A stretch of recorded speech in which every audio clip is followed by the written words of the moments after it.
Salut les amis! Chaque jour jusqu'au 22 décembre, sauf le week-end, je vais vous parler d'un roman et d'une BD choisie selon un thème qui les réunit. J'espère que ça vous aidera pour vos cadeaux de Noël. Allez hop, c'est parti!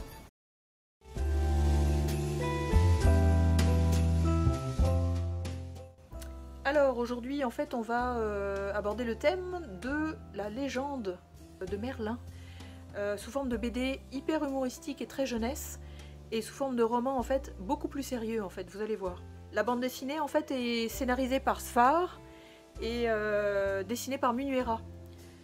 Ça s'appelle Merlin, très classiquement.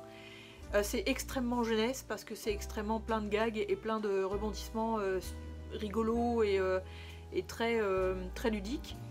Donc il y a 6 tomes. En fait, si vous voulez offrir les 1, 2, 3, 4, 5, 6, vous pourriez. Mais ça existe aussi en 3 tomes réunis dans 2 intégrales en fait. Donc le dessin de Munuera est vraiment rigolo. Évidemment, on connaît ça en fait avec beaucoup de... C'est un dessinateur qu'on connaît en fait avec d'autres bandes dessinées évidemment. Mais le personnage en fait de Merlin, c'est un petit garçon qui commence à appréhender effectivement qu'il a certains pouvoirs, puis il croise un cochon qui parle, qui est apparemment un ancien sorcier en fait transformé en cochon, et un ogre. Donc ils vivent des aventures en fait complètement rocambolesques évidemment, avec plein de cris, de pleurs et de grincements de dents. C'est assez marrant, c'est vraiment truculent, enfin ça fait du bien, c'est vraiment marrant comme tout. C'est quand même assez documenté je dirais, parce qu'il y a quand même des petits éclats en fait qui rappellent le vrai Merlin disons.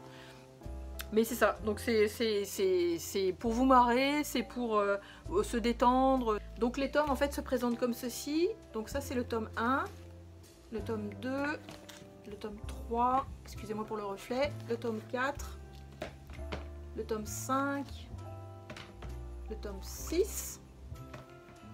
Donc c'est assez marrant, vraiment c'est vraiment drôle, c'est chez Dargo aussi en fait, la maison d'édition c'est Dargo. Puis c'est vraiment drôle, enfin, le dessin en plus de Munuera commence à prendre un petit peu plus de rondeur, je trouve, au fur et à mesure où on avance dans les épisodes, comme par exemple ça là. Au niveau de la colorisation aussi, c'est assez fantastique, c'est très dynamique, c'est vraiment rigolo comme tout. Ça fait un peu, des fois en fait on pourrait penser à Astérix Obélix en fait, dans la dynamique des histoires, en fait c'est vraiment drôle. Donc ça c'est une bande dessinée marrante comme tout en fait sur le thème du Merlin. Il y en aurait eu d'autres. Il y a d'autres BDistes effectivement qui ont abordé ce thème là, mais de façon peut-être un petit peu plus sérieuse. Je voulais vous proposer quelque chose de rigolo en fait pour Noël quand même. Et le roman que je vais vous présenter en fait aborde le thème de Merlin de façon beaucoup plus sérieuse, extrêmement romancée, mais de façon extrêmement humaine et très documentée en fait. C'est René Barjavel qui a écrit le roman L'Enchanteur. Alors encore une fois c'est un roman qui date de Perpète les Oies, mais c'est quand même quelque chose que je vous conseillerais à offrir, parce que d'abord la plume de Barjavel est extraordinaire. Moi c'est un de mes auteurs favoris honnêtement. Les univers qu'il dépeint en fait sont toujours plein de joliesse, de douceur, d'amour, de tendresse, quand même de sérieux aussi. Donc c'est vraiment un auteur que je vous recommande de toute façon à lire. Puis ce roman-là couvre effectivement le destin de Merlin et des chevaliers de la table ronde, de Guenièvre, de Viviane, de tous ces personnages-là, de façon en fait très documentée. Donc ça reste quand même romancé, parce qu'on suit ces personnages-là en fait dans leurs déboires, leurs pensées, leurs réactions, etc.